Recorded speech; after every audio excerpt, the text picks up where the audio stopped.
That's an absolutely amazing tasting hookah. I'm loving this. What's a hookah? Well, it's not homebrew related, so we shouldn't probably talk too much about it on Homebrew Wednesday. But a hookah is it's a peace pipe. It's a thing that a lot of people, it's been around for a long time. And if you want to look it up, it's Hookah, I believe is how you spell that. Okay, and it's wonderful.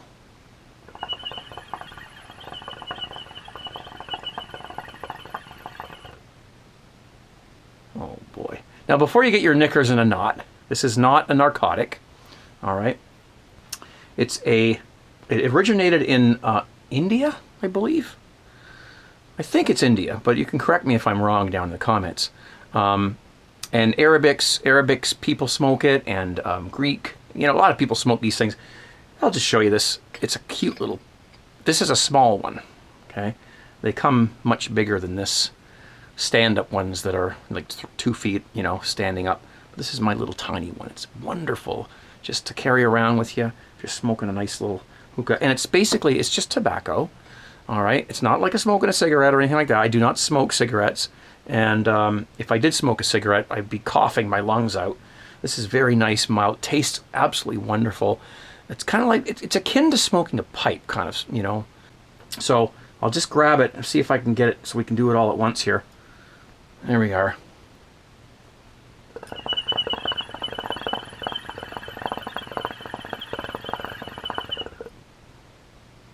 Oh, it's so nice. And that little thing on top that you see, that little gray thing, that's a little heating thing. It's kind of like charcoal, and it heats it and makes it work. And I have to be very, very careful I don't tip this over, because if that thing falls on my floor, it'll burn its way down to China. So I've had that happen before. There's a couple of burn marks on the carpet down here, but it's an old carpet, so it doesn't matter. Anyways, forget about that for now. Happy Homebrew Wednesday. Cheers. Got myself a nice IPA here. This is the one I brewed a couple of weeks ago. I actually tried it last week for you on Homebrew Wednesday, and it was doing pretty good. Well, now I have to tell you, it's awesome. It tastes so nice. It did not clear as much as I hoped it would. Now you guys can't see it. It's a little bit dark in color, so that's why you're not going to see through it. It is. I can see through it, but it's fairly hazy. So I'll probably next time I'll try the gelatin thing. A number of people have mentioned it, and I think I did gelatin a couple years ago and I messed it up somehow. But I'll do it again. I've looked it up and I know how to do it now, so I'll give it a whirl. I think I've got some gelatin around here somewhere that's been sitting, so we'll give it a whirl. But I'm not too concerned about it being too clear. It's fine. And the hops have mellowed, and the malt has, you know, kind of reared its head a little bit more because the hops have calmed. And it's just a very nicely balanced beer. I did this, you know, I'm not claiming I know everything about, you know, I'm Mr. Homebrew or anything like that, but I put this recipe together real quick without using any tools like Beersmith or anything like that, and it worked. That's why you guys who are just beginning or starting out or just contemplating making your own beer, you should not be afraid. It's easy, and it works. And look at this. Let's try this. Cheers.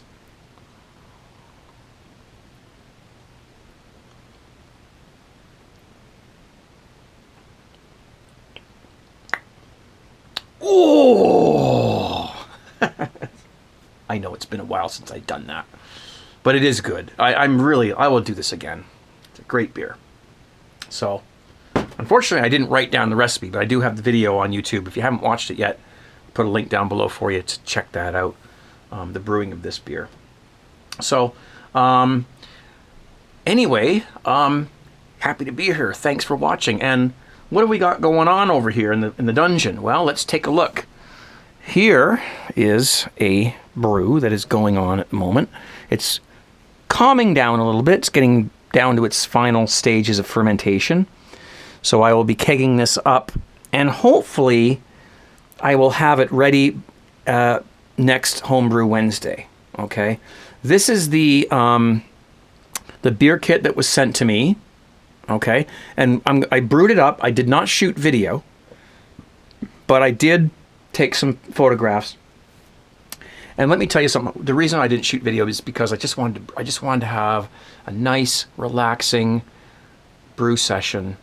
It took me about 2 hours, maybe 2.5 all told, to brew this beer up. It had grains. Well, let's look at I shot pictures. Let's take a look at the photographs. Let me grab my phone. Okay, so it's a Brewcraft beer kit. All right. And there's the box. All right. There's the box with the grains and the hop bags and the yeast and all that kind of stuff. Now that I know it's okay to freeze dry yeast, then we're all good, and it did work. It's fine. Okay. There we've got our 3 hop additions. The first one goes in, half of it goes in at the beginning at 60 minutes, and the other half goes in at 15 minutes along with the Cascade. And then the third hop addition goes in at the very end. I didn't put them in the exact order on the picture there, but that's the 3 yeasts that came with it. There's your 2 bags of dry malt extract. So I steeped my grains. I put the recipe, all the stuff that's in this brew was on last week's Homebrew Wednesday. And take the grains out, let them drain for a little while. And here we're adding the dry malt extract, just one of the bags. And then we bring her up to the boil, get past our initial hot break, you know, when it foams up and you have to turn it down and nurse it for a couple of minutes until it gets to a nice rolling boil. And then we add our Columbus, half of the Columbus hops were added. And there they are going in. And boil them for 45 minutes, at which point then we get our Cascade hops and the other half of the Columbus hops. And then that boils for 15 minutes. We also want to add our other bag of dry malt extract and the dextrose that came with it, right? And there we have it, boiling away nicely again. And then we're going to add our final hop addition at the flame out. And there it goes. And of course, then we, flamed out, let it sit for 10 minutes. I followed the instructions that came, with the kit. And then I brought it downstairs and I topped it up with cold water. And my water right now coming out of the tap is very cold because it's winter here. And as I've said before, I have no problem brewing with my tap water. It's fine. It's never given me any problems. I've brewed with bottled water before. I didn't notice any difference. So I'm good to go with my tap water. There's no problem here. Cheers.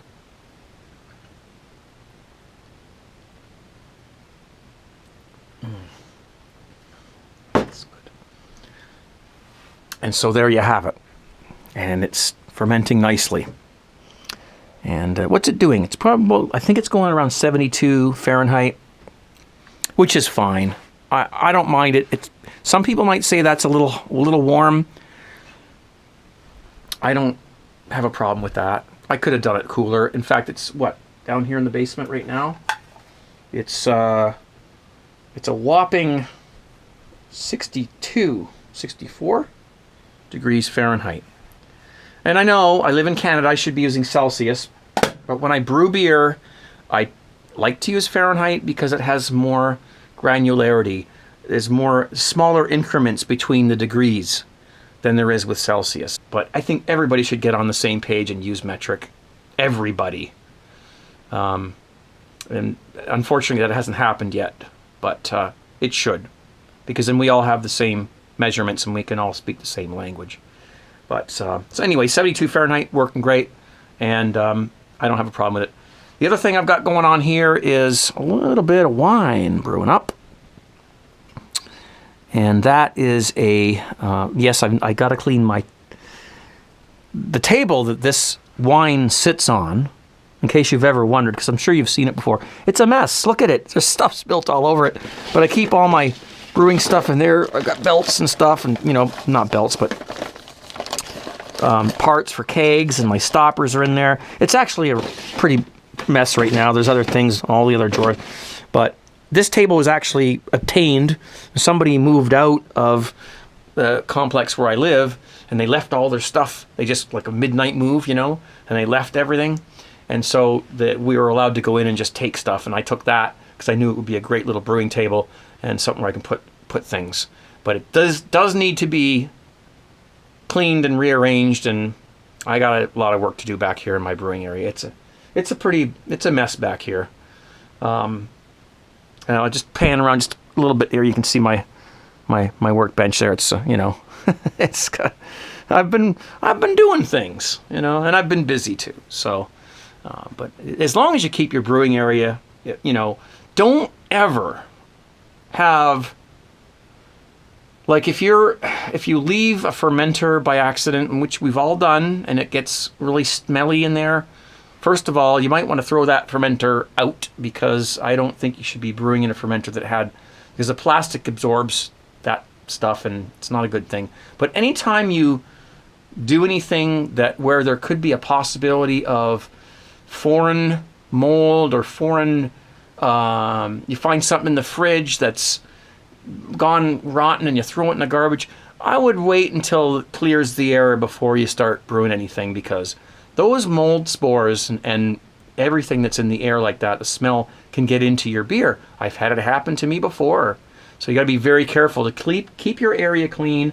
Don't leave grains, hops, stuff lying around where they can get contaminated and start to smell, and you're like, oh, I guess I should throw that out now. It's starting to stink. It's starting to, you know, to stink. And then you go ahead and brew a batch of beer. Next thing you know, you got an infection and you have no idea why. You know, you sanitized the crap out of everything and you did everything right, and you've got an infection. Why? Because you can't have you know, stuff like that floating around in the air when you're brewing. Just a little thumbs up, or heads up for you, thumbs, heads, whatever, for you there. Just from experience, okay? Right, so I have a video that I shot a little while ago that I wanted to post. I didn't do it last week. I should have, but I forgot. And I got sent some Applejack. I explained the whole thing in the video. Just watch.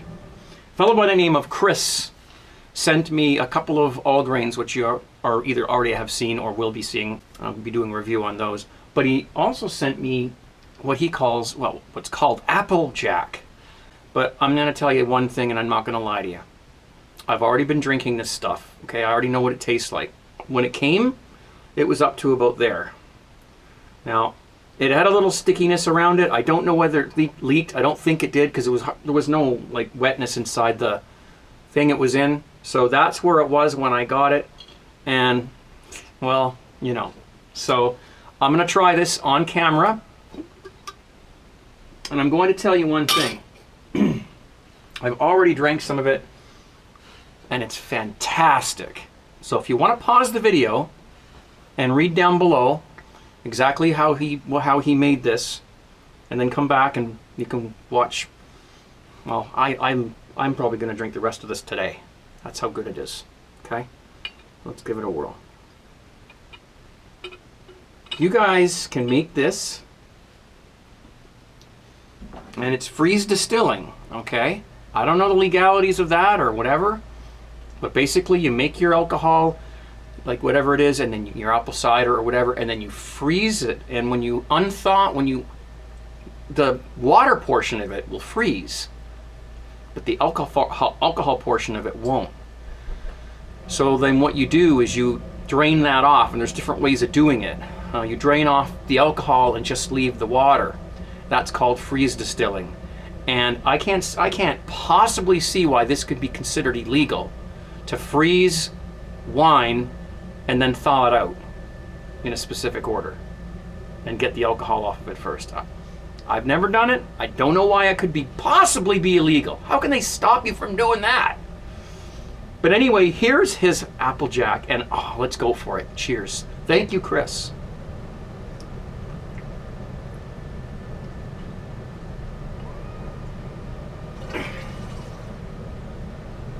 It's dynamite.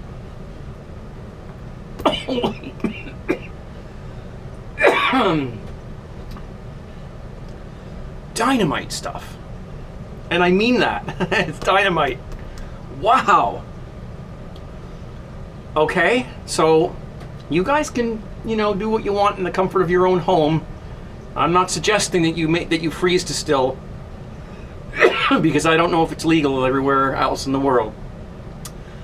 But that's what we've got. Okay, and that's how he did it down below. Or somebody did it. Okay, so thanks a lot, man. I'm telling you right now, this stuff is very nice. It's got such cinnamon. You can taste the vanilla in it. It's you really can't really taste the alcohol that much, but it does burn when it goes down, and it just has like a syrupy. It tastes like a Christmas cake, you know, with a lot of rum in it. It really is dynamite stuff. So thanks again, and we'll see you back on the other side. Cheers. So I got a Craig's beer tasting video coming up with Chris's all grain beers that he sent me, and I'll give you a little heads up. Delicious. Good. So if you want to check that out, that's going to be posted soon. And thanks to Chris for that. Now, finally, before we end the video, I got some wine brewing up. And why don't we look at some pictures, because I told you that I was going to make a video how to make wine, because the last videos I did were pretty old and outdated. So let's check out. I didn't shoot video, but this is kind of a little thumbnail. So here you have what's in the box. There's the sort of the bag that has the wine or the, you know, the grape juice in it. It comes from grapes from California, or in this case, the same grapes they use to make the wine that you buy in the store. And here you have the packages that come with the wine kit. You've got your bentonite, which is like a clay, and you put it in at the beginning. I'll show you this in a minute. Bentonite. You've got potassium metabisulfite, potassium sorbate. You've got your yeast there on the right hand side, your instructions, and up top there you've got your clearing agents that you put in at the end. This is the simplest thing you'll ever do. You can do it in your sleep. A little bit of warm water in a fermenter, like that, maybe half a gallon. Okay, add your bentonite, give it a good stir, make sure it all dissolves. Bentonite is like a clay. It's clay. It'll bind itself to molecules in the wine, and it will help to clear the wine, and it really works very well. I don't understand why we don't use this when we make beer. Tell you the honest truth. I think it's probably because we don't want it to clear right away, because we need the yeast for bottle conditioning. So you add that, and then you take your cap off of your juice bag with a little tool that I have here. Makes it easier. You pour it in. There it is in there. Couldn't show that because I needed two hands to pour that in there. And then you rinse the bag, because there's always stuff left in the bag. So you rinse that out with warm water, pour that in, and of course everything's sanitized, obviously, right? And you top it up with cold water, or a combination of cold and warm, to get it to a temperature of about 75 degrees Fahrenheit. Between 72 and 77 is what they recommend. And then this didn't come with the kit, but I added this myself. It was sent in by a viewer, and this is oak chips. And oak chips, you add these things, you see here it's just a dust, like a sawdust, and they smell absolutely incredible. It's like you walked into a wood shop.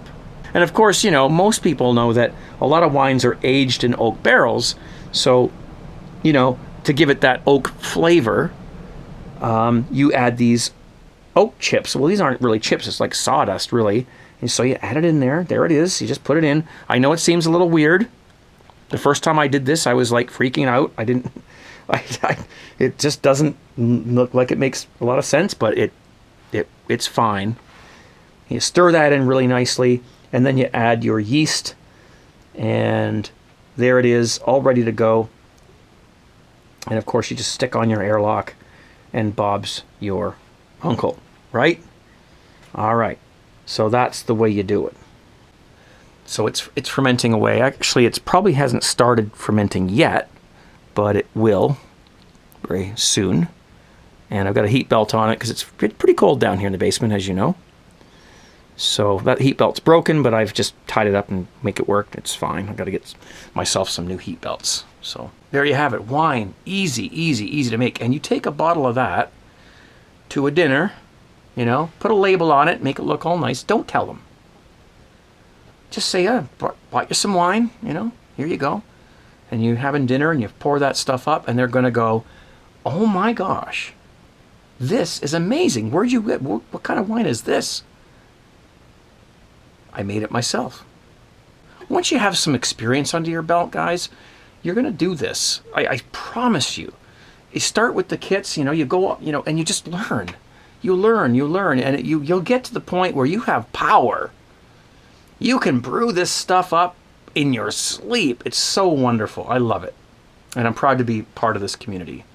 Please subscribe to my Craig Talk channel. It's youtube.com/Craig Talk. I just put a video up there. The video's called Drugs, Drugs, and Drugs. All right? And don't be fooled by the title. Go watch it. It's 40 minutes long, so make sure you got a little bit of time. Please subscribe to that channel too. It really helped me out, okay? If you'd like to see me sit there and talk about stuff, then that would be cool. That would be cool.